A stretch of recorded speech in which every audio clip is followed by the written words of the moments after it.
Bismillahirrahmanirrahim. Assalamualaikum warahmatullahi wabarakatuh. Selamat pagi semua sahabat. Kami dari tim 02 ya, kami akan memperagakan bagaimana cara membuat pinggang tulang.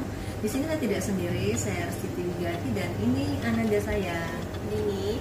Ya, kami akan memperkenalkan dulu bagaimana cara membuat pinggang tulang beserta bahan-bahannya. Ada 1 kg tulang, kemudian 25 buah bawang merah, 5 bawang putih, 20 cabai merah, kemudian ada 1 ruas lengkuas, ini kunyit 1 ruas, jahe, kemudian ada terasi.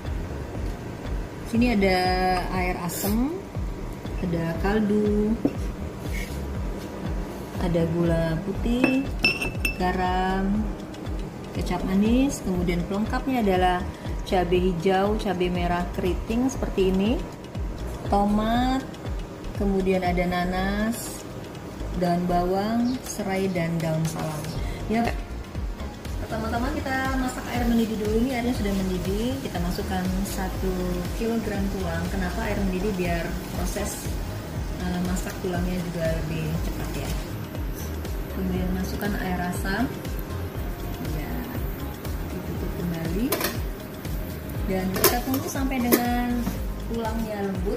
Sambil menunggu tulangnya lembut, mungkin kira-kira kurang lebih 1 jam, kita blender dulu semua bahan-bahan ini.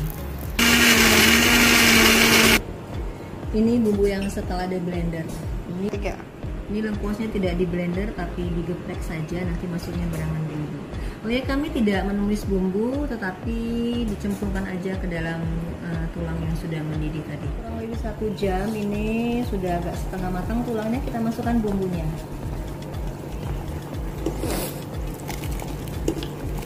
Serainya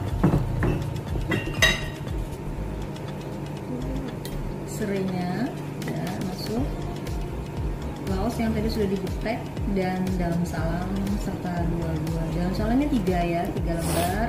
Serainya 2 batang, kemudian daun jeruknya 2 lembar juga. Kita tutup kembali.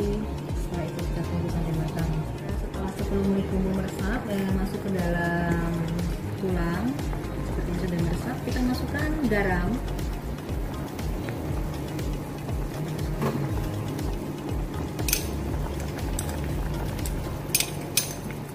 Kemudian kita masukkan gulanya.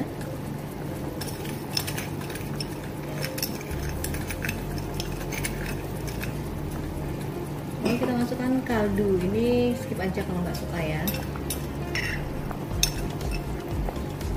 Dan terakhir saya masukkan kecap. Kenapa saya pakai kecap? Karena biar rasanya juga lebih nyes.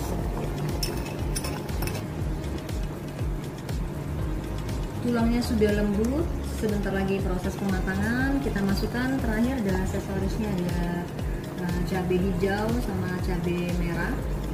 Boleh skip aja kalau nggak suka. Saya juga lebih suka seperti ini ya, besar-besar, tidak usah dipotong terlalu kecil-kecil. Kemudian aksesoris yang lain adalah masukkan tomat, irisan tomatnya,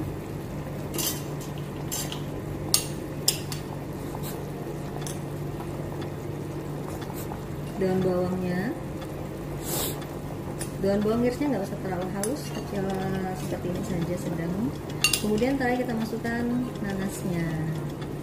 Tunggu kira-kira 5 menit lagi, proses untuk pematangan akhir finishing untuk pindang tulang. Wow, harum banget, seger banget. Kita boleh cek rasa ya, seperti apa rasanya.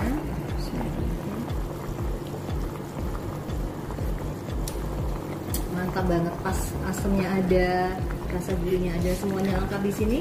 Oke, ini sepertinya sudah matang, kita masukkan saja kompornya. Sekarang kita penyajiannya. Pindang tulang khas Palembang.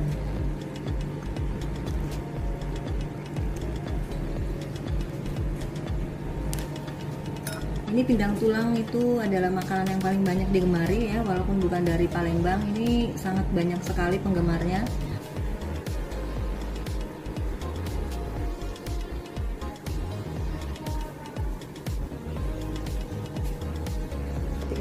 Ini adalah hasil masakan pindang tulang dari kami. Peserta nomor 2, saya Siti Wigati dan anak saya Kalian ucapkan terima kasih. Oh ya, sebelum itu enak banget ini kalau pindang tulangnya dimakan dengan cocolan. Ini ada sawi pahit sama timun dan sambal terasi. Semoga bermanfaat dan salam siang. Assalamualaikum warahmatullahi wabarakatuh.